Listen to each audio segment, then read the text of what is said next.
This ain't the life that we chose, but it's the life that we live in. No, we belong on the top, but we ain't tripping, cause we'll get there in a minute.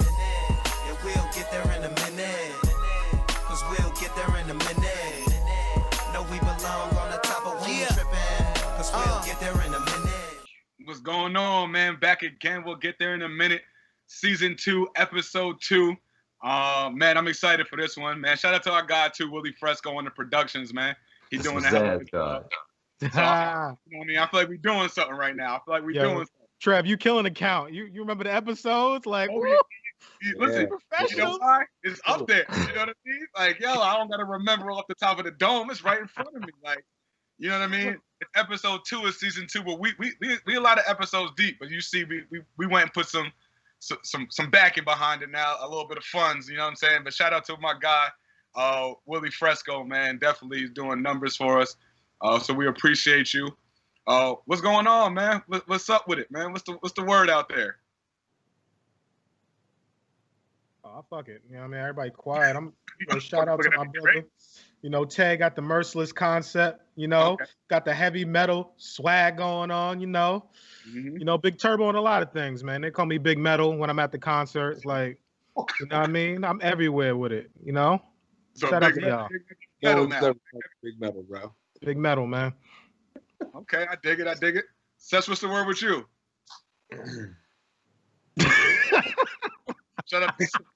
My dog, I guess I'll take it from here. Take it from here, Kev.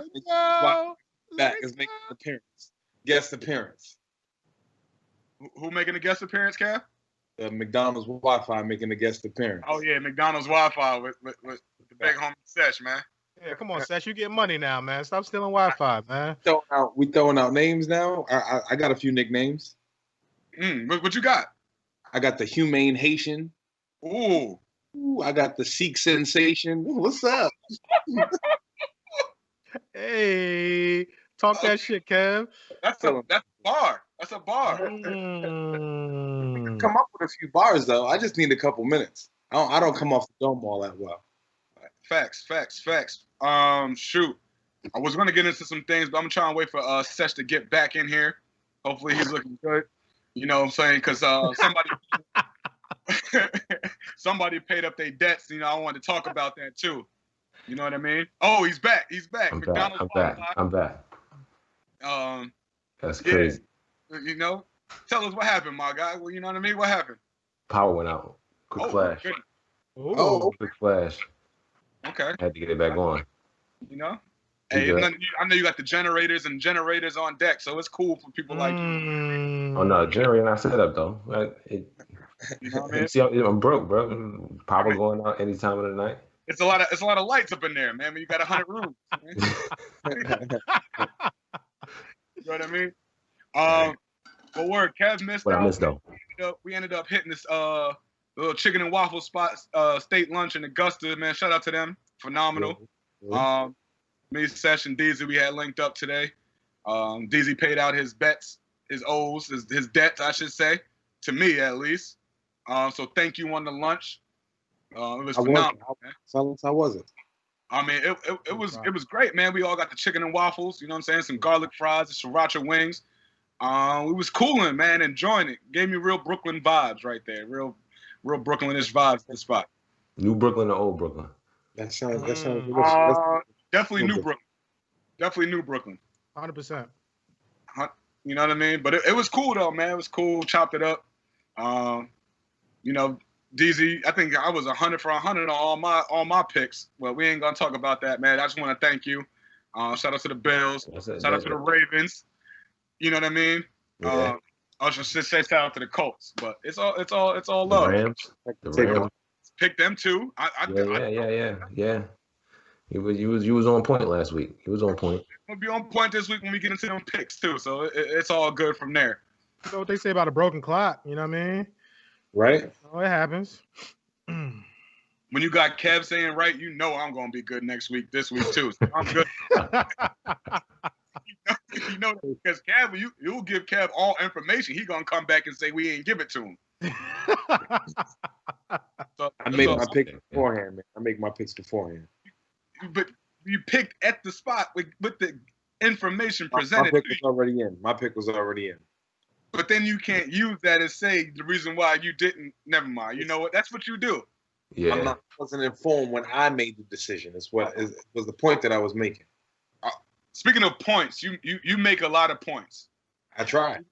Do we know if they're valid or not? But this is called Shooting the Shit segment. We actually argue a lot besides podcasts. We actually do this in the group text as well. We got into a whole bunch of things. One was ramen noodles. We're not going to talk about that. Sesh apparently. Oh, crunchy peanut butter was really the one. Sesh is bougie as fuck, yo. There we Yo, go. I don't know, There we man. go. Baltimore cat, he is bougie, bro. Like, he's, I don't know. Because I don't want peanuts in my peanut butter. Nah, man, you When wild. I get Like, you peanut don't butter, I actually want peanut butter. It's still peanut butter, bro. It's got peanuts in it. It's more peanuts. Peanut butters with peanuts is what it is. Do you like sandwiches with chips? Yeah, I throw it on there. I throw some chips on my sandwich. What does it do though? Give you that little crunch. Yeah, absolutely. Why you hate peanut butter? What it does with peanut butter and jelly, my guy. Okay. I'm gonna explain it to you guys, and this is my thing. It's like a half-ass job.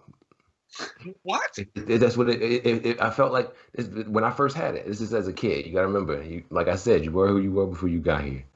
So as a kid, when I saw the peanut butter, I was introduced to creamy peanut butter.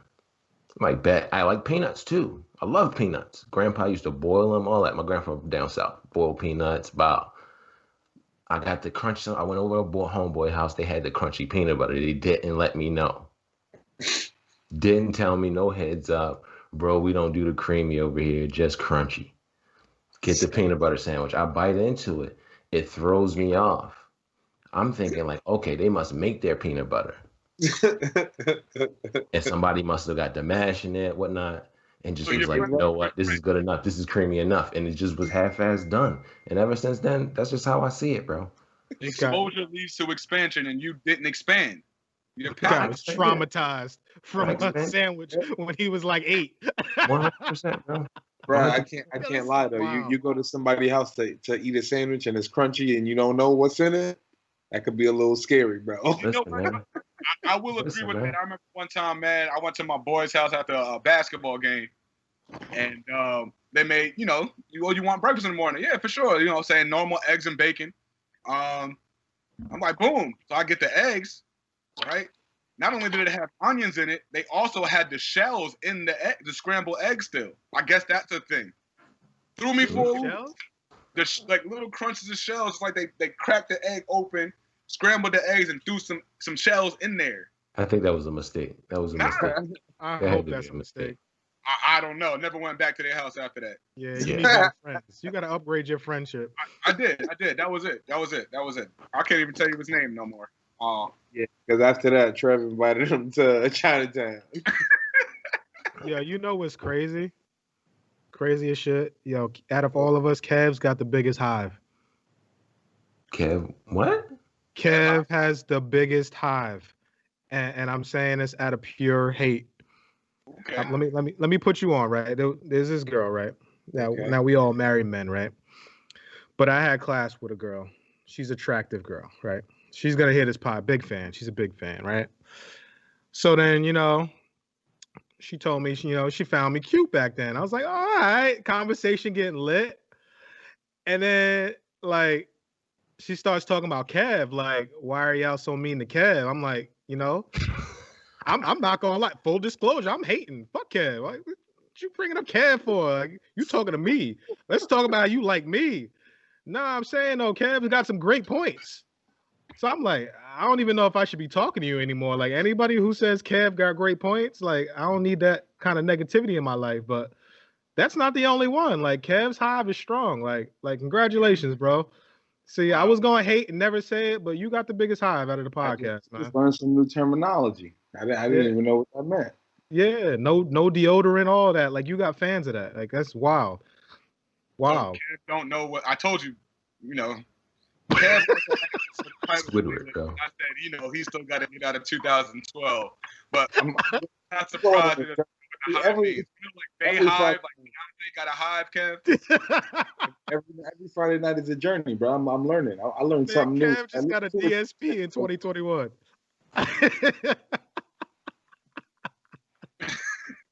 Well, speaking of Kev and his great points, I guess the biggest takeaway besides the crunchy peanut butter was cheap versus inexpensive. Oh, I love this combo. Okay. And is there a difference? Is there not a difference? Kev, I wouldn't let you kind of take the floor on this one since you have the point of cheap versus inexpensive. So we're gonna let you So break I that was down. trying to differentiate. So the point that I was making is that yes, cheap and inexpensive are interchangeable. You can use them when explaining the same thing. But cheap can also be used to describe quality, something that will need to be replaced sooner than something else, something that's lesser than something else. So cheap can describe quality, but also mean that you're getting it for a discount, just like cheap and inexpensive. So that's the point that I was making. But yes, cheap and inexpensive do mean the same thing, but cheap can also describe the quality of something. Okay. And for our users, this was over bread. We decided to argue it. Wonder Bread versus Canadian white bread that Kev was getting. DZ said you're cheap for getting Canadian white bread. Kev said he's inexpensive. So DZ, give us your take on why you found Kev to be cheap on the bread versus his inexpensive argument. This is the worst. I don't know. Kev had like 2 days to justify and make better points. Cheap and inexpensive are legit synonymous. Yes, you can talk about cheap and quality, but the cheap and quality is typically inexpensive items. Right or wrong, Kev? So it correlates. Like you don't pay the most money for cheap quality shit, do you, Kev?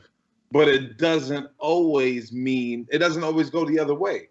It doesn't always mean that because you pay less for it, that it's so because you got a deal on some Jordans, that means that them Jordans ain't as good as the ones that somebody paid $400 for. Well, listen to what you're saying, bro. It doesn't go both ways. So it doesn't make it inexpensive though. That just makes it doesn't make it expensive. It's discounted, Kev. It's discounted. So, that doesn't make it discounted instead of cheap. So they're not cheap Jordans. You can't say, "Oh, I got those. Those are some cheap J's. I got those for less than you did." I got those for cheap. They're inexpensive, Kev. Right, but does that mean that they're lesser quality Jordans than other Jordans that cost a little bit more? That was your point, not mine. That's exactly what you just said. You said cheap. Like if it's inexpensive, then it's also lesser quality. I got them for cheap. They were inexpensive. You brought up quality. I never said anything about quality. You brought up quality when it came to cheap and inexpensive. That was your point. I said because you can also use cheap to describe something that is lesser quality. Like, and lesser quality is typically inexpensive, correct or not incorrect? Correct. But you also can get something that is inexpensive that is not lesser quality. Is that not correct? It's going to be lesser quality than the expensive product. False. That's false. If you're getting cheap Jordans, most likely you're getting them cheap because they're used. They're either used, they're either something wrong like with the stitching, or they're just out of season. So it's lesser quality than a brand new Jordan. Just because it's out of season doesn't mean it's lesser quality, though. I wouldn't even say out of season. I would say they probably were worn, or they're fake. Yeah. Okay. So you go to any other situation, you buy something wholesale, like a big box store. Like if you get it on Amazon for a little less money, does that mean that it's not as good if you bought it somewhere else for $10 more? Like, what are you saying, bro? I don't understand. All right. Okay. This is my point. My point was something totally different. It had nothing to do with it. It had all to do with context. Now, let's bring the full context in this. You got to realize who you're talking to, the people you're speaking to. All right. Who are you speaking to, Kev, when you said this? People who've known you for a very long time, who know some like inner workings of who you are as a person, right? Right. All right. So take that into consideration where we're talking about bread and you're talking about buying the bread that was I'm not saying it was bad quality. It's just like it's like a middle of the ground, you know. I paid decent money for it, and it's decent bread, kind of thing, right? It's another instance of you Better than taking the cheaper decent. route. Have you even tried it yourself? I'm not saying. I'm not. It's not about the quality of the bread. I'm not talking about the quality of the That bread. won't be that quality alone. That must be some good quality bread. I'm not saying. I'm not. I'm sure I would love it. I love bread. I'm sure I would love it. I would love a regular creamy peanut butter and jelly on it. Not the half-ass crunchy peanut butter. But my point is like it's the same thing. It's like somebody else talking about music and saying like, bro, that shit trash. Basically, we saying it's okay. So it's synonymous. It's all synonymous. So if you're saying it's inexpensive, it's just your way of spiffing up you saying you're doing some cheap shit. And that's the way I took it. And Just I just admit you got it because the price right. Just admit it. That's the way that you perceived it. But in reality, just because you've paid some less for something doesn't mean it is lesser quality. Like you're wrong in that statement. All right, Kev. So put it this way. Why did you buy this bread? What drew you to buying Canadian white bread? Because you wouldn't know the quality. You wouldn't know the quality if you had Wonder Bread and you had Canadian white. How would you know the quality if you never had Canadian white? I actually never liked Wonder Bread. Wonder Bread is actually terrible. Okay. Yeah. Wonder Bread is Okay, forget Wonder Bread. Yeah, answer my question. How did you get on that bread? I'm gonna put your question a little bit more in context. Okay. You have X bread that you do kind of like versus X bread that is slightly cheaper without knowing the quality of it because you have to try this bread. Okay, but I had the bread before. I got introduced to it because my wife, like that's what my wife's family usually gets, and I was able to get it for a 2-pack cheaper than I would have gotten a 1-pack. So I got 2 for a little less than I would have gotten the 1 by itself. So in that statement, it was cheaper but not lesser quality. Like I don't understand how you are not understanding that. No, see now this is the thing, right? When goalposts start to get moved, it wasn't the fact of it being saying cheap wasn't lesser quality. We're saying is yes, you're right. Yes, with the way people use it, We're not talking about people. We're talking about a specific person. We're talking about Kevin Fanor talking to 3 of his homeboys on a text. You said some shit that was consistent with you being cheap. So we said it was some cheap shit. No, it was inexpensive. No, yes, Kev, it was inexpensive. We're saying the same thing. It's just another way to use semantics on it so it sounds a little better than saying cheap. I just want to know how you got on this bread. I want to know how you got on the Canadian white because you wasn't eating that in Brooklyn. I just told you, like my mother-in-law and my wife, that's what they when they buy white bread, that's what they buy. I usually get like a multi-grain or something like that myself, but they also sell that as for a 2-pack where I buy bread. So if I am buying that bread, I get it for 2 instead of buying 1 at a local supermarket. My dog out here copping bread for real. Bread. By the 2. I told you it's cheap. I told you. Just don't argue with me. Just say I get it 2 for 1. Like it's cheap. Like I never said it was 2 for 1. I said it's cheaper than buying just 1. Or if you buy 2 loaves at the supermarket and buy 2 loaves where I buy it, it's cheaper there. He ain't even giving up his connect on where he buy it. No, I know where he buy it. He buy it at the factory, like the thrift bread store. I buy it. Y'all ain't gonna get my connect. I'm gonna keep my bread. I know he buys it at the thrift bread place where it's about to expire. So he throws that bitch in the freezer. Guaranteed. Not me. Well, you know, all those assumptions you want, bro. I eat well. Just like your chocolate cake hummus. Chocolate cake. Hey, but we're gonna move on. Hopefully, we get some people interacting on the cheap versus inexpensive. People that know Kev. Okay, people that are getting fooled by the many big words that he's trying to throw at you. They'll probably think he has some good points. Kev Hive is strong out here. Yeah, they I just want to remind him of one more thing. It was the guy who just got a piano. Free piano. Who found a way. What? I'm just, So what is that? it's going to be a collective of things. It's going to be a collective of things. Not saying it was a great, you're very thrifty. You're a thrifty guy, bro. You're a thrifty guy. Okay, so does that mean that? All right, sure. If you say so, bro. I can't change who I am. I I am who know. I am. We're not. But We're not. I just Why want you don't to. we explain it to the audience, like what we talking about? It's free piano. Yeah, why don't we explain it? How that came about, Kev? He did on the last one. No, did we not talk about the free Oh, we piano? didn't talk about the free piano. Yeah, I'm pretty sure that came up. Yeah, I Oh, think he did did. it? Mm-hmm. You're getting old in your old age. We definitely talked about the free piano. Yeah, I don't remember that, bro. You know, He's he's got like, kids our age, Jacked bro. up. He's got Jacked kids up our age, easy. man. I mean, yeah, Kevin's very thrifty. You know what I mean? If there's a deal, he's gonna get it without even having, and sometimes without having a plan. But sometimes I will say I have benefited off of his powerful thrifting, so I will give him credit. 100%.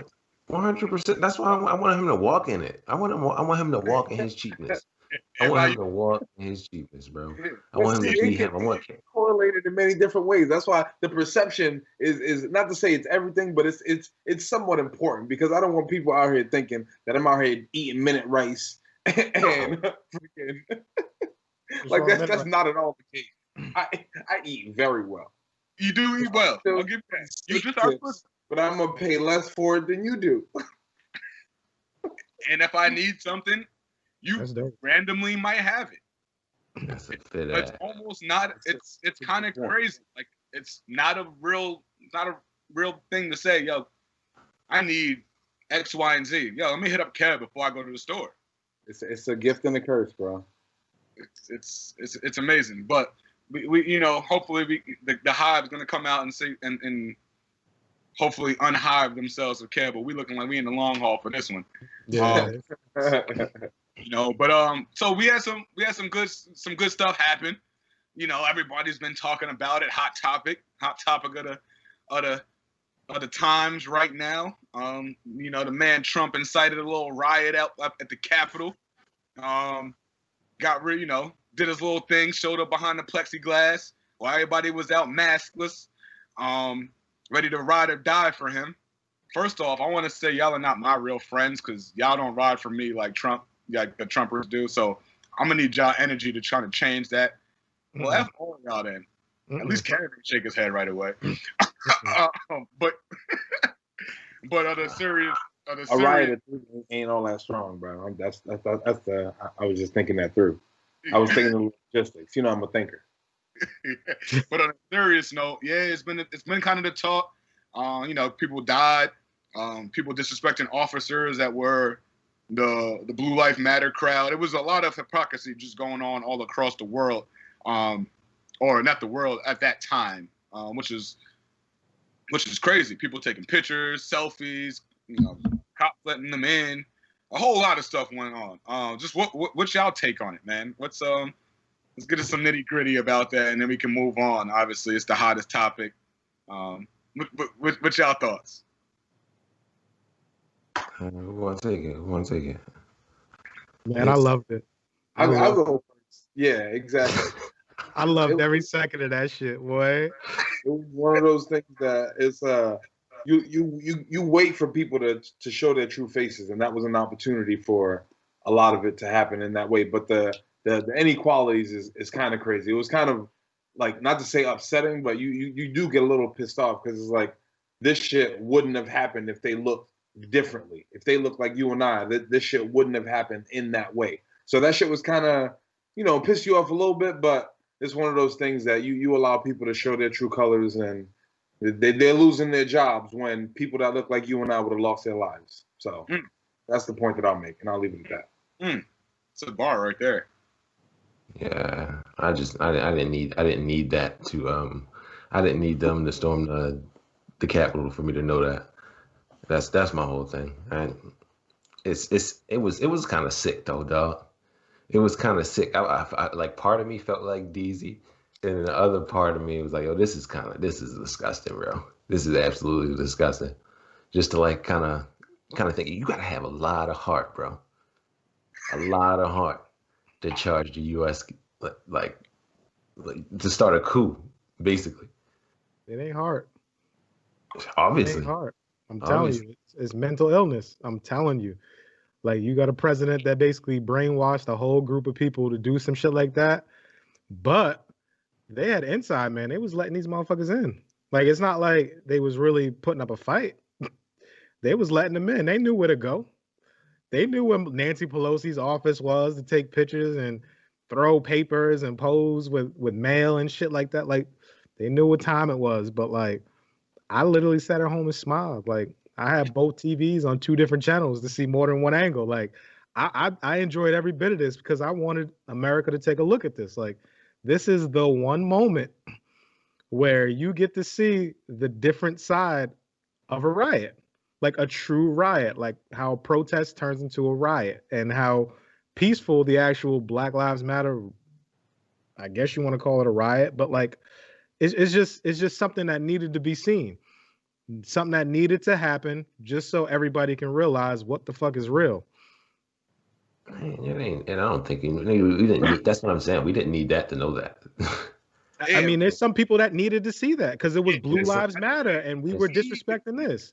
We didn't need to see it, but I was glued into it. Like D said, I was glued into the joint. I was definitely glued to it. It was just, you know, it was like something like when it was happening, I'm like, I could believe every second. I don't know if I was really shocked. I'm just like, man, it's you know, it was more like, look, we know the power we have, so we're gonna do what we want.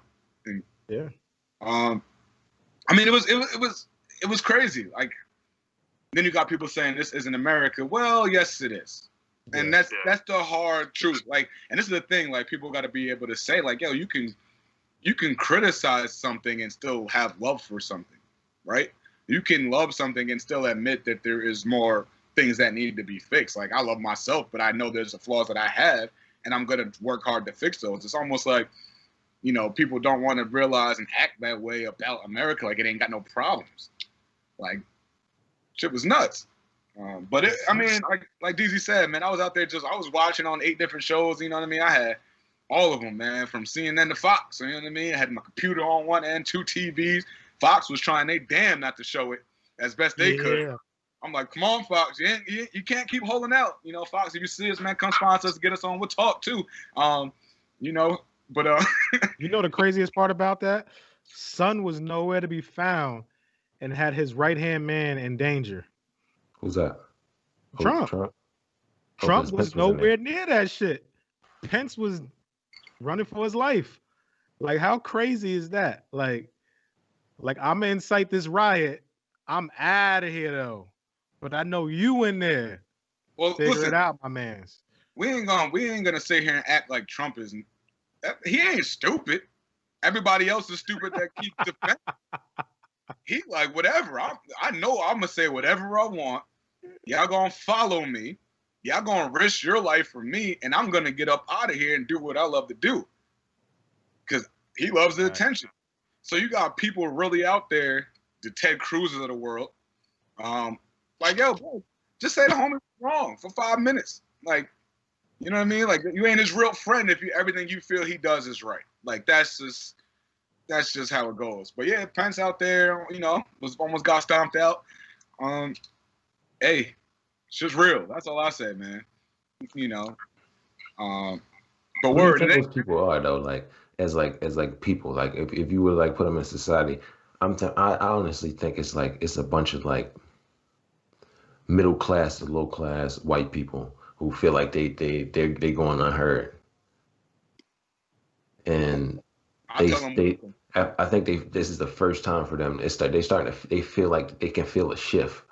They feel like they can feel a shift in America happening, where they starting to lose a little grasp, and like the poor white people starting to feel like, for lack of a better word, they feeling like niggas.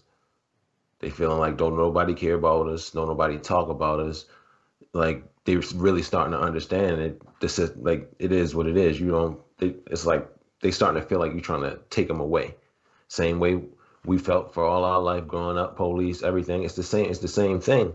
But now the difference is it's been happening to us in this country since the existence of it.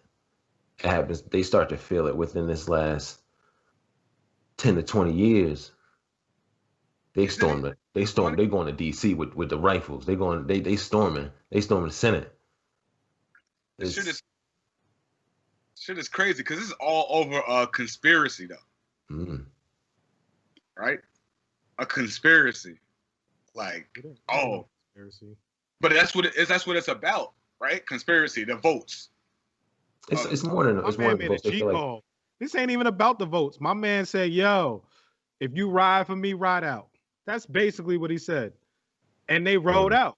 Like he's the biggest thug in the country. Yeah, listen, man. I won't disagree. Like they didn't know what they were riding for. He said, "Yo, shit ain't right. Tear that shit up." And what they do? They loaded up and tore that shit up. Yeah, my man's is in the back. He gonna let y'all in. Yeah. Yeah, it was quite epic, man. It was quite epic, and I will say that guy is instant content from the moment he speaks. Not no more. I know. And you know what, man? I thought you were talking about on the socials. I'm not saying not no more. Yeah, look, honestly, I know like he got censored, but I was like, Simon was like, he was kind of comedy. Like, dang, I'll be bored sometimes. Let me see what this man Trump say. Oh, I'm back energized. Like, yo. But another crazy thing about that, though, even though he got censored, every news network and every media site was talking about what? Him not being on that site. So even when he's not there, he's there. I think they were out there. I think they more out there protesting. Like they feel like the United States is becoming like is it communism? What is it? Or it's becoming too liberal. Socialism, right? Is it socialism? Yeah, socialist. Socialism. And they feel like, they feel like that, like the whole Trump shit is what is it? What did they say? Second Amendment? I don't be knowing. Son, the bottom line is white people want to be so oppressed so bad. It's terrible. Like, I'm sorry. At the end of the day, you're white, so you're ranked above me.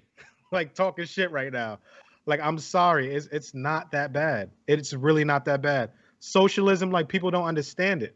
They listen to someone say, "Hey, socialism, communism, Marxism," and they just relate it. Like, no one knows the nitty gritty of democratic socialism.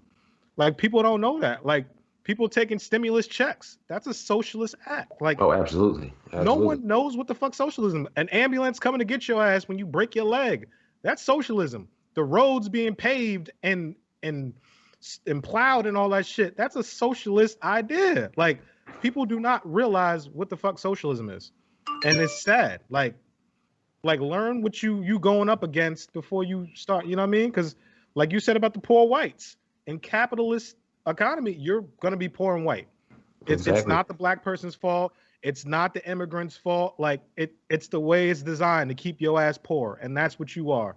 No one else to blame but the damn way the country's set up right now. But they don't want to see that. Yeah, hey.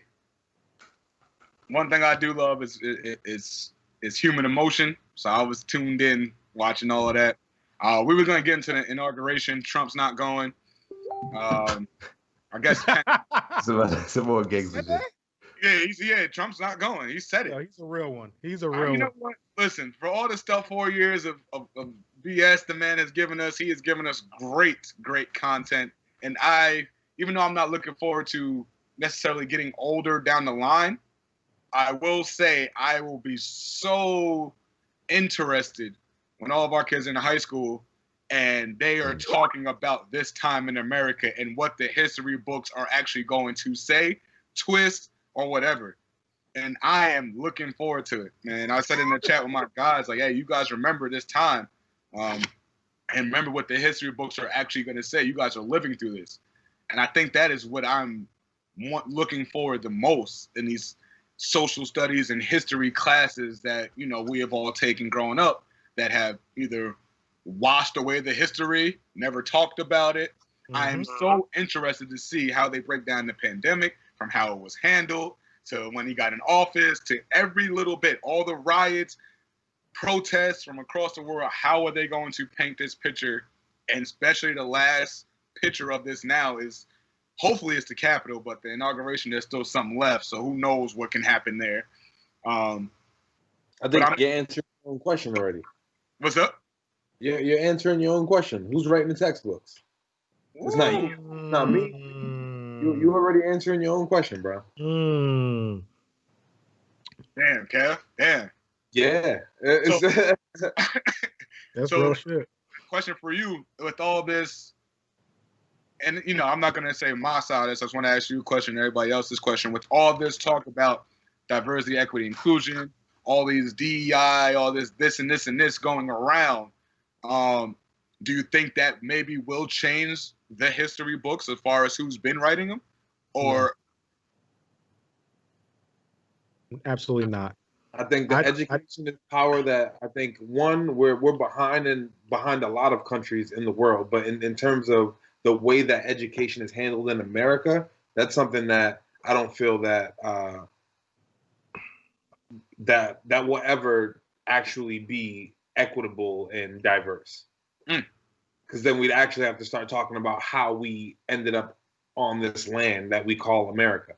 This land wasn't Americans to begin with. So like you have to go there and actually talk about that truth and then go forward. And again, that's a lot of discussions people aren't willing to have. Yeah, I do think you're right. I think we write I think we do write how like some of this is going to be written in the textbooks. Like honestly, like nobody really learns from the textbook. The textbook is just in our time, you got to realize when we was in school taking textbooks, the textbooks was a thing, but it's a whole different age now. The information age, the internet is like here. Like, so if you really want to get into something, you're going to find it. It's free libraries, it's all kind of shit. But it's just how you go about finding the information, what you take it as. Are you going to take somebody, as you live life, you start to learn, like, all right, everything, like perception isn't the reality. Maybe I should dig deeper into something. And if you want to dig deeper and you get more information on it, and then you make your own decision. It all depends on the person. Do you really expect our kids to do that, though? You really expect our kids to dig deep into the pandemic?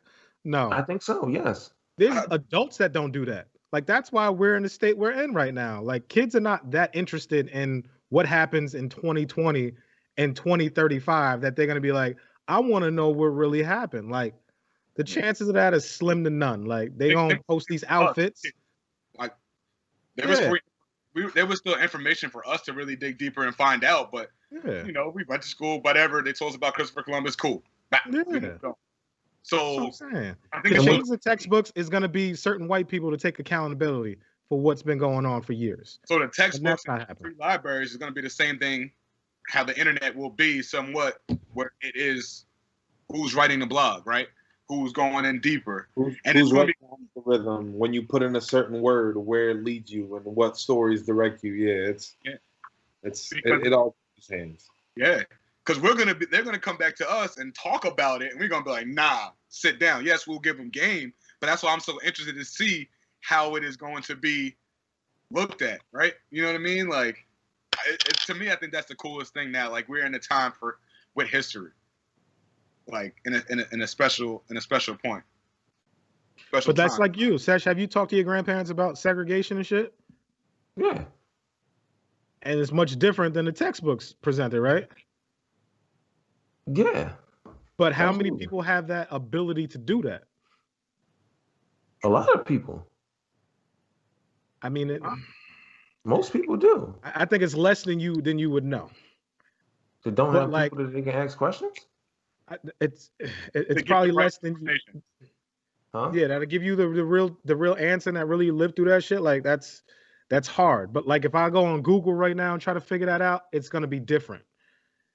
It all depends on how much you care about it. If you don't care about it, you're not gonna look into it. And that's our point. That's his point. Like, and when you talk in the classroom, you're tested on it, so you have to be invested in it. Like for you to go and Google that shit, like no one's really that invested in that. It all depends. That's why it could start at a Google search.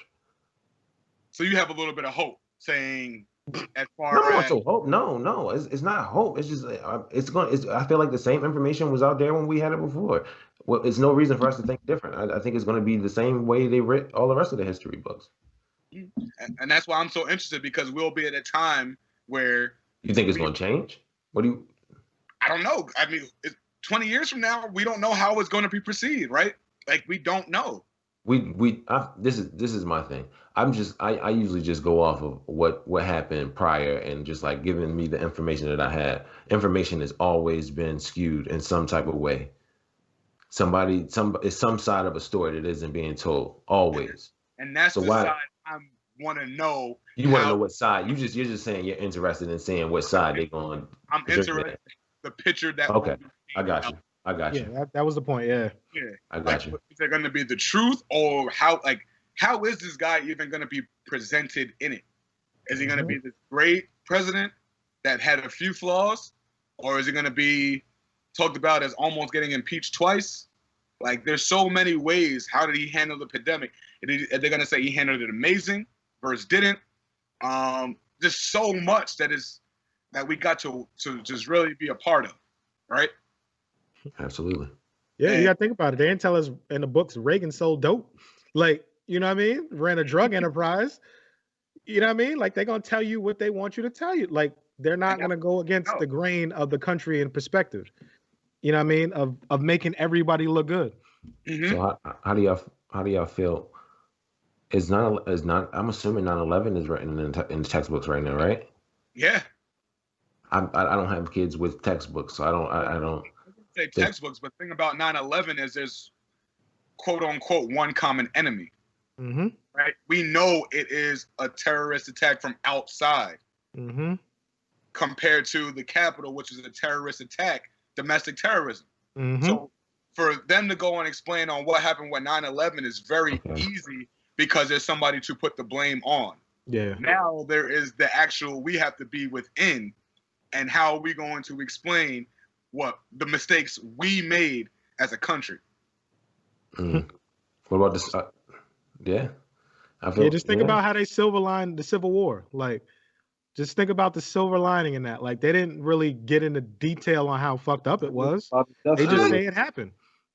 That was about industrialism. They kind of get into how fucked up the Civil War was. It was about the change of the way America made money, industrialism. It was never about people. I was always taught it was about slavery. It was about ending slavery. It was about ending slavery, but they didn't tell you like that's what I mean. But they say that because, you know, we're not enslaved now. So it's easy to say, hey, we fought this war in America. This was a great moment in American history because black people were freed as slaves. Well, no, we weren't. It wasn't. Exactly. Yeah. That's what I'm saying. They don't get to the nitty gritty and they don't say, hey, let's jump into segregation, how fucked up that was. They go from slavery to Martin Luther King. It's presented my thing. It's presented as fucked up, but they take away the luster of how fucked up it was. That's the point we're making. And that's so domestic terrorism is fucked up. Like they're not touching that. and the power and all the things Trump did get to these people to this point, to go to the actual riot and leave. Will that be in the history book or whatever, internet, whatever the case may be, whatever we want to call it? How will it be presented in schools down the line? Because our children will be in high school at that time talking about it. I'm assuming. I could be wrong. Maybe it's too early. But I think 10, 11 years from now, it's a possibility. Right? Yeah. Yeah. 100%. Get old. Don't get me wrong, but one thing I am looking at, you know, boom, boom, boom. And then we'll get off Trump, talk about some other stuff. I guess this ties into our sports. Bill Belichick, man, you know, turned down the Medal of Freedom from Trump. And, you know, to be quite honest, Bill and Trump are friends. There's no denying that. They are actual friends. Some people feel Trump tried to use Bill Belichick, obviously, as a ploy, right? You know, Bill Belichick, Patriots. But he kind of went and denied it, didn't show up, didn't take the medal, talk with his family because of what America is presenting right now and some of the talks he's had with his team, he felt it was in his best interest to not do that. What's y'all take on that, man? I think that's big, me personally. Do you believe why he did it? If that's a better. Yeah, and I can believe that. I can believe that it was in the best interest for if he's a football coach of an NFL team that's mainly ran with mainly black players, then yeah, you probably shouldn't do that. That's not good for business. It's not good for morale of the team. And then he's consistent with doing everything that is team oriented. What's the best for this organization? Trying to make those type of moves. So yeah, whether he like really maybe he really did want the trophy or whatever the hell it was, the medal, but he understood like it's either the medal is an object. What I'm trying to go for is legacy and how is he going to be presented? He takes that, bro. It ruins that team. Mm-hmm. After a bad year, it divides that locker room. It completely divides that locker room, especially with everything going on right now. Like you said, with the hypocrisies that we seeing, that we know like firsthand, like yeah, that kills that team. That the Patriots go from what was their record this year? They were like they were like a fringe like playoff team. You like 3 games change, they may be in the hunt. They go from like being in the hunt to tanking for the next 5 to 6 years just off of that one move. So I think, like you said, I think it's big, but it's consistent with what Bill Belichick is. So yeah, I agree. It was a great business move. Great business move, and I think he's a smart man. I think he runs a very great operation because now everybody is panicking about the Patriots' record when they still won 6-7 games. You know what I mean? And they had 10 opt-outs. You know what I mean? 10 key opt-outs. Like it's incredible, like the greatness of him. And I think that's part of his greatness is his mind. So he knew off the rip, like, hey, and he probably called him like, yo, son, you my man, but can't do this, bro. Facts. So do you think, not that it matters, we all know, do you think Trump is foul for doing that? Like, that's an award I'm sure he probably cared about. Right? Who? You talking about Trump did or Belichick? Yeah, for him to get that award at the Medal of Freedom at that time, to be put in that position for award, I'm sure that he cares about, right? Like, he worked for it, and now he can't accept it because of what's going on. Do y'all feel that that's foul? You know what I mean? Like, if that's the case, then yeah. Because that's a tough spot, right? Like, you know. I don't even know what the Medal of Freedom is, honestly. But he still got it, though. He just didn't accept it from him, right? I don't know, Kev. I see you. I know your wheels is turning. What you got there? Yeah, I'm just looking at people that have won the award in the past. I don't. Tiger Woods, Jerry West, Lou Holtz, Jack Keane, like Jim Jordan. There's like a few. Bob Cousy. Pretty great class to be in. Yeah. Right. So those names are in there. Tom Hanks. It doesn't seem like something. In all honesty, I thought it was something that was more like aligned with patriotism and something along those lines. So that's why I thought he turned it down. But I think, like you said, he's not someone that's unaware of what's going on around him. He's not a coach that's not in touch with his players and aware of the impact that would have on his team and the city of Boston. So I think he's an intelligent individual overall, and he has the Patriots' best interest in mind at most times, other than himself and his family, obviously. Well, all right. Well, we're going to get off that one. That ain't really blockbuster material. I guess Bill Belichick did the right thing. Whatever. Cool. Yeah. Hey, but big news. Back on some more. We've been way too deep in politics, and we probably even like to talk about if that's even politics. It's just hot topics, man. We care, but we know what time it is. Let's get back to some ill shit, some gangster shit. Harden to the motherfucking Nets, and now, yeah, like, you know what I mean? Like, I'm sorry to our followers and all that, man. We will not spend that much time on. We're gonna get into some shit. Harden to the Nets. Talk to me. Good move, smart move, bad move. It's definitely blockbuster. What we talking about? What the Nets Man, gonna do? I'm tired of these motherfuckers running from LeBron, man. Just say you scared of him. You know what I mean? Don't make it seem like you didn't like Houston. Nah, you didn't like what was gonna happen to you in Houston. But he looked like me out there, like real chunky man. But I think this is a great plan to get Kyrie ass up out of there. I think they're gonna be moving forward to get rid of him in the Nets because Kyrie done lost his damn mind or something. I don't know what's up with the man, like, but I think that's the plan to get that duo going so they can ship Kyrie up out of there. I don't think they're. I honestly, they might not even make it out of the East this year. Oh, To be honest. oh, who you got? So, of course, I got the Heat like that. I'll say that straight up. But there's a few other teams that could give them a run for their money. The Heat won, they could just D them up. I don't know if we got the offensive power right now, but I think we got some trades in the works because Pat Riley is always working behind the scenes. So hopefully we can get some more points. But other than that, I think they might not make it out the East for real. That'd be crazy. They're going to work on their chemistry. Like there's a lot to work on. So I think it's 9 games. First 9 games of what? 10 games, I guess, something like that of the season. Yeah, but it's still. That's a lot of. I'm not saying they're gonna win it. I don't think they are used to having the ball in their hands. KD plays off the ball well, but Kyrie and James Harden usually have the ball in their hands. So that's something they got to figure out. I mean, it's almost if the best move is getting rid of Kyrie, if that's the thing, right? I don't know how all three are going to work, right? KD is probably the most now veteran, played with some stars, can maneuver, probably the most efficient.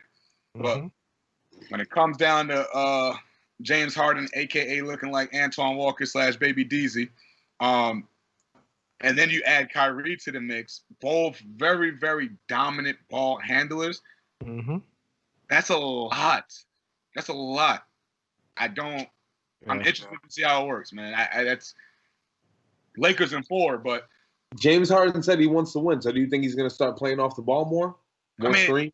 More like he's a shooter. So he had Chris Paul. Yeah. He's had Chris Paul. He's had Russell Westbrook. He's had a bevy of guys and a bevy of teams. Houston's never really been bad. I mean, so he's played off the ball. I mean, if Chris Paul doesn't get hurt in the Golden State series, there's a chance that they, beat them. But the best ability is availability, and Chris Paul wasn't available for that the rest of the game. So I don't know, because also Kyrie ain't a passer like that. So he's going to be, and now he has to be a shooter. He got a lot of gut right now. He got to just run around. He ain't Reggie Miller. Yeah. So yeah. It all depends on how it pans out. Right now it don't look right. I can't say it don't look right. You got three top players in the NBA. Anything can happen, and it's a long season. So I'm not holding out just quite yet. And then it can still deal Kyrie if possibly, but at the same rate, with everything he's doing is bringing his trade rate down. It's so. And that's crazy that we're talking about trying to ship Kyrie off. It went from Batman and Robin to now Kyrie is looking like Alfred. Yeah. Yeah, that means crazy. So, okay, we say that from the outside, but also we have to also know what we have seen in the last couple of weeks. James Harden has made his teammates not feel like shit, but they just went in and beat San Antonio. And then they don't really have anybody on their damn team. John Wall didn't play. They're some bums right now, but they still went out and won a game. James Harden does not. I don't think he's going to go into that locker room and make friends. So no, you tripping. I don't know. You are absolutely tripping. KD had played together before. I understand that, but they just shipped away Jared Allen and LeVert, who's been on that team and teammates with the dudes that were there contributing off the bench. So it doesn't matter, Kev. As a teammate, you see James Harden coming to town, you excited about that, Kev. James Harden act like that in Houston because he wanted out. He wanted out. On them for James Harden. Right, exactly. I don't know, bro. I think this has been honestly. I think this has probably been in the works for a while. I heard. Like, I saw something. Like talking about it like weeks ago. And do we think like maybe Kyrie might be doing this on purpose? This might be some purposeful shit. This is like part of the plan as far as like making sure they don't ship him off, and like maybe they didn't ask get him to sign off on it. It was like KD signing off on it, and they pulled the trigger, and just to make sure they don't move him. But is 800K worth that fine? Oh, he got 800K fine. Yeah, Yeah. 2 games, 50. 2 games fine, 800K of the salary. Is that worth that for James Harden? If it is, then that's the conspiracy going around. But I mean, he got bread, so I don't know. I can't count pockets, but 800K, I don't care how much I got. That's 800K. Damn. 850. I don't know, bro. That's he they has make to. a lot of money, bro. They make a lot of money. Yeah, but he's getting fined 50K, probably, and it's going to be more for how many games he missed, and then 800K for the party he went to. So more games he keeps missing, the more that's added on. That's an expensive ass party, boy. Because of COVID protocols. It ain't tricking if you got it. And you know what I mean? And so I'm interested to see. I'm curious, and it kind of led me to thinking, man. We're all in this journey, man. We're all striving to get there in a minute. No pun intended, or definitely for a journey for greatness. And other day, I was just riding after just like, dang, you know what I mean? Shit ain't working the way I'm thinking, but then it is working the way I'm thinking. And then it was like, man, like trusting the process, man. You know, we say it all the time. I hear people talk about it all the time, but there was a moment I just like, man, I'm really enjoying this fucking process and this journey I'm on. And I felt like that was the first time I really said that in a long time. Probably since the football, man. And, there was some ups and downs in that journey. But then, like, you hit that year where you're like, yeah, this is my shit. I'm enjoying this motherfucker. So I just want to get into that, man. And it's almost like the Harden and stuff, man. Are they not trusting the process? Everybody's moving around, shipping, trying to go here for the quick fix. What y'all take, man? What y'all talks about enjoying the process, man? And are y'all loving that journey? I mean, I love the process when you're in control of it. And I think, LeBron James changed the state of the NBA because, now you don't need to wait for, the owner to figure out the process. Now you can say, hey, I want to go play over here, so I'm going to go play over here. I think that's a beautiful thing. But now, even on a personal tip with your process, with your journey, right? Because not for nothing, not everybody's going to be LeBron James or whatever the case may be.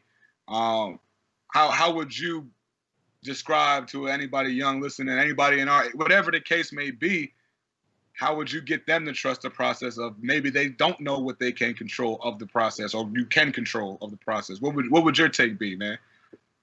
I think my take would be, I think take time to learn and don't be afraid to, to not know shit. Like ask questions, get in touch with the right people. Like, I just think a lot of people think like to make it, they got to figure out how to do it on their own. And I feel like there's so many people out here giving out free game or that are willing to help. You just got to put your ego to the side and put the testosterone away and like, just listen sometimes. Like, listen, like if you don't agree with it, you don't have to follow it. But I just think a lot of things are worth the listen. And a lot of people know what they're talking about. And you just got to, talk to more than one person and figure it out. So you said something, man, the listening part. How do you put that aside? How do you put that ego aside, man? I think that's one of the hardest things to do. To some people. It's hard. Like I learned from failing, a bunch of times and, it's definitely a growing thing, but if I can reach at least one kid and be like, yo, listen, I got the shortcut. Just listen, like that's great. But it is one of those things where you like, I want to figure it out on my own. Cause when you do that, it does feel great. Like when you trying to fix something or build something and you do it on your own, it is that, you do feel better about it. But I mean, if you do take time to read the directions, sometimes, the project comes out better. in half the time. Mm. You know? So you just got to be like, all right, let me take my time out to read the directions and build it right, and it'll be more sturdy and more sustainable. Because that's what you're going for. Ego's a motherfucker, bro. Mm. So talk about that, Kev, with the process, man. It's hard. Like your ego and pride are usually louder than the good advice.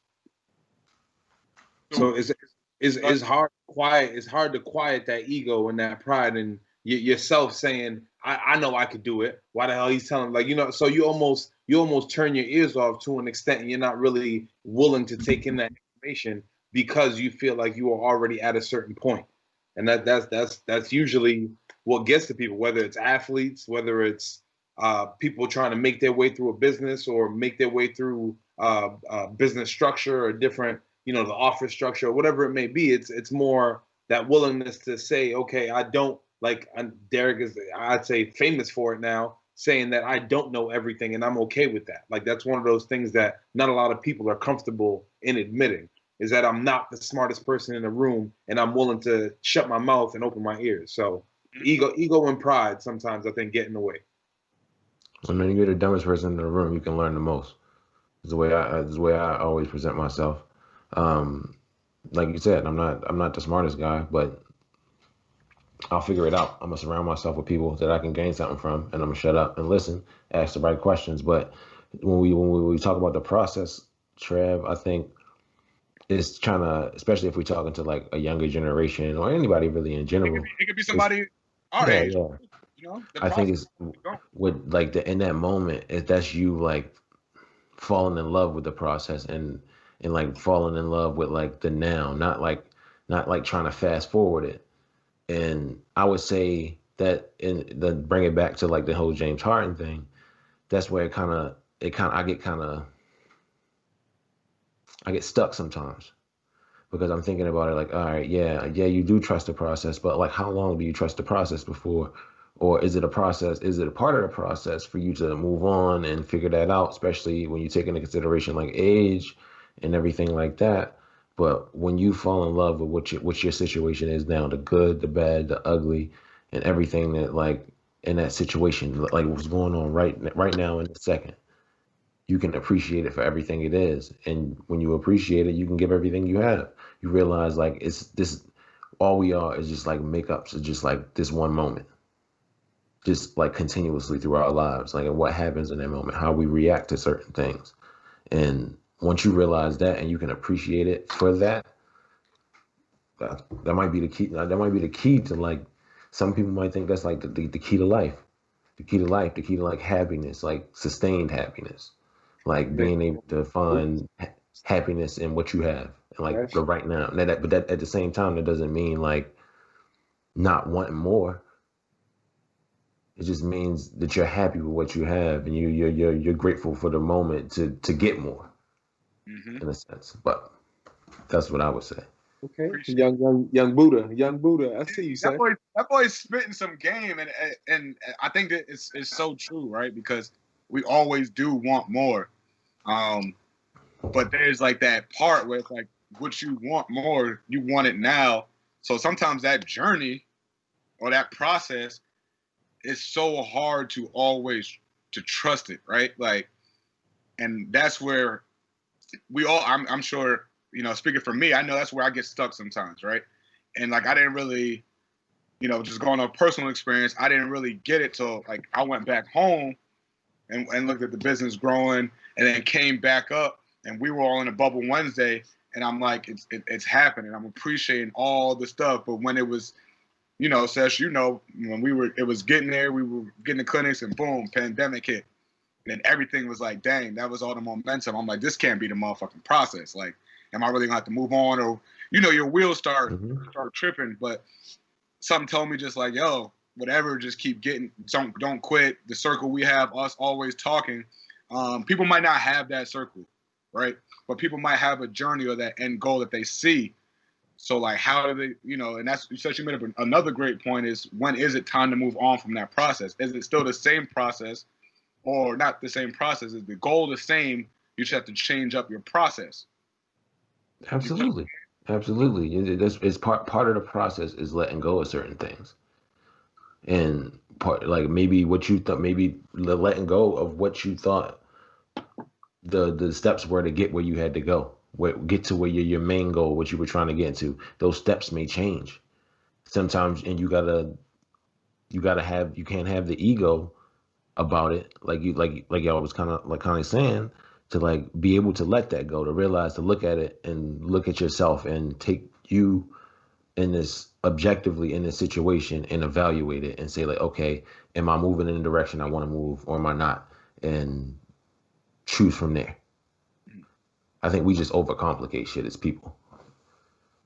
Right. So it's so much to unpack, man, and I definitely want to ask another question. So as you're on this process, right? This journey where we're all on, and there's people that we ask advice from, right? How do you know what is the right advice? Is what I want to get to. What do you think is the right advice, right? How do you know what to listen to, right? Sometimes like you do want to listen to yourself, but you're gonna second question yourself. So you might go ask somebody, right? How do you listen to that advice and take it for what it is? You know what I mean? Is it the right advice? How do you know you should? You know what I mean? Does that make sense? What I'm asking? Yeah, Yeah, I absolutely, think absolutely. subjective. Would you say, DZ? I think it's subjective. I think someone could be giving you great advice. It may not be right for you, but it could Mm, be, great advice. And I, So mm. like you know what's right if it aligns with your vision. So how do you know the difference? ooh, so that you took Oh, it that, out. ooh, ooh, you said it got to align with your vision. It's got to align with your vision. Like How do you you? should, before you even get to where you're going, you should have a mission and a vision and a purpose. Like you need to know the why. Why are you doing it? All that should be figured out before you even attempt to do what you're trying to do. So if someone gives you your advice, give you their advice, and it doesn't align with the why you're doing it, it could be great advice, just not great advice for you. That's why I said you should seek more than one opinion on something. Like ask, it's four people here. Ask four different opinions, and we could all not align, but collectively have one. When you mash little parts together, be the Hmm. right answer. So Yeah. once you So figure out your why, I feel like you'll know automatically what's the right advice. What you were saying, Kev? no, I was gonna say that it all depends. I wanna disagree, but I also really I agree with a lot of the points that DZ's making. But I feel like you also can weigh it with like certain things, like what's the effort like to implement an advice or whatever it is. Like what's the cost gonna be to you? What's the outcome gonna be? Like if it's gonna be like for real, like if you think about like if you're running a business, if it's Hmm. something that I can do in less than 24 hours that's gonna make me that much more profit, why not do it? So even though it may not align with my vision, it may be something that's beneficial towards my business in the long run. So it's one of those things that it's like having those like check marks to say, like, is this something that again, what do I have to put into it? What does the business get? There's different like parameters you can put on it, but I think it's being able to take the advice and like you said, either align it with your vision or process it to the point where you can make it fit and be flexible enough to But make is that work. is that sustainable? What you just said? Because you said it doesn't align with your vision, but it's cost effective. So wouldn't that make you penny wise and pound foolish? Because if you're just doing something to cut costs, but it doesn't align with your vision, then that means you have to go back to the drawing board, or you're just gonna just follow the cheap buck for the rest of what you're doing. So again, I personally do not run a business, so those are the things I'm glad I don't have to deal with in the ins and outs of it. But in terms of just saying, knowing again what to take from it and what to leave behind is kind of the point that I'm saying. Like I agree with the points that you're making that it should align with your vision, but also you may not have to take all of that advice. Like you said, bits and pieces, puzzle it together and figure out what works best for you and the direction that you're going. I think the best way to go about finding that out, if it's, I think it's all depend. It is bad advice and there is good advice, but you can have good advice from two people, but they be totally different. Like kind of like what DZ saying. I just I think like the only way for you to really find that out is for you to use your better judgment Use your better judgment of what you think aligns with your vision, I guess, in a sense, and do it. Maybe it isn't. I think you got to pick something and do it. And that's you got to do it and figure it out. And that's the key. And I definitely want to hit on that longer the next run. But whatever decision that you make is making it the right decision. Exactly. Sleep in that bed. Make a decision and make it right. Yeah, because you could technically make the right decision, but because you don't believe in the decision you made it the wrong decision. Absolutely. There's no good decision, no bad decision, just decisions. Every decision is going to lead to something. And we're going to definitely hit on that point more, but definitely just, wanted to get on the process, man. We always want to try to leave our listeners and viewers with some motivation, man. We're everyday guys, as we like to call ourselves, for lack of better terms, I think, except for Big Turbo. He's got a million names. It's the streets, man. I don't give it to myself, man. It's the streets. Big House Deezy. Big House Deezy. In-house Deezy. But yeah, we're gonna wrap up with our segment. Kev or Deezy gonna take us there with the playoff games.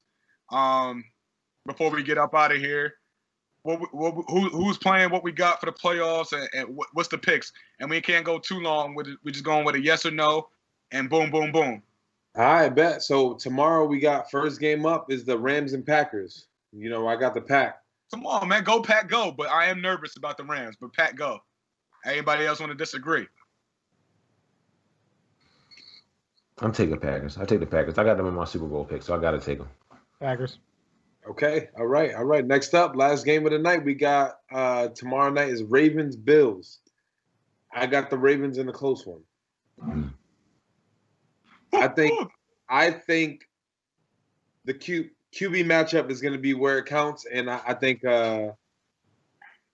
Jackson's going to outshine young man in Buffalo. So I'm going with the Ravens. Bills.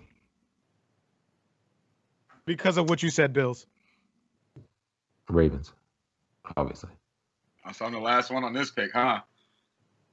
Wow. I'm going to go Ravens, man. I'm going to go Ravens, man. I think it's going to be a snowy game.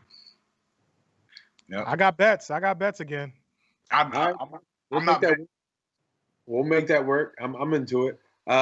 So we got Browns and Chiefs, first game on Sunday. I'm going Chiefs. I feel like that's a reasonable pick. I mean, that's the only one. I'm not going Browns. Chiefs. Everybody going Chiefs across the board? Yeah, Chiefs. Yeah, Chiefs. I'm going Chiefs. I'm not even going. The Browns got a defense that can make it interesting. That's why I was kind of hesitating, but I think the Chiefs going to win it for at least by 10 points. Yeah, I'll put that out there. So Bucks and Saints for the Sunday night game. Ooh, now we talk. I got Saints. I think the Bucks are going to pull it out. The Saints. I don't think the Saints. have figured it out yet.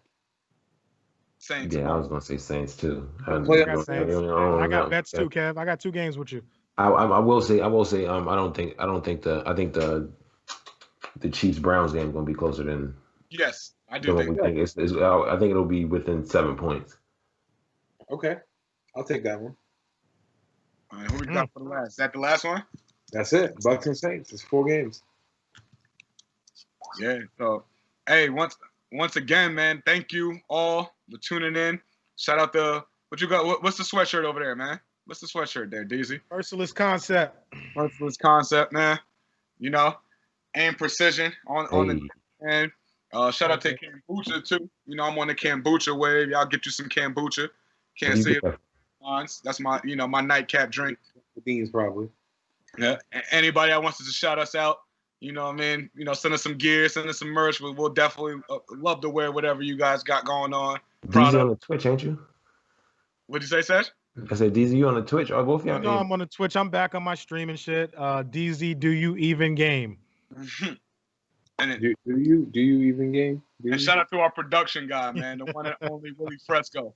The Pizzazz God. Yeah, Mr. Pizzazz. He's killing it for us in the game, man. Tune in to him. Back. The Toxic Prince. The Toxic King. Shout out to that guy. Appreciate y'all, man. We wrapping it up. See y'all. That's a strong hand. This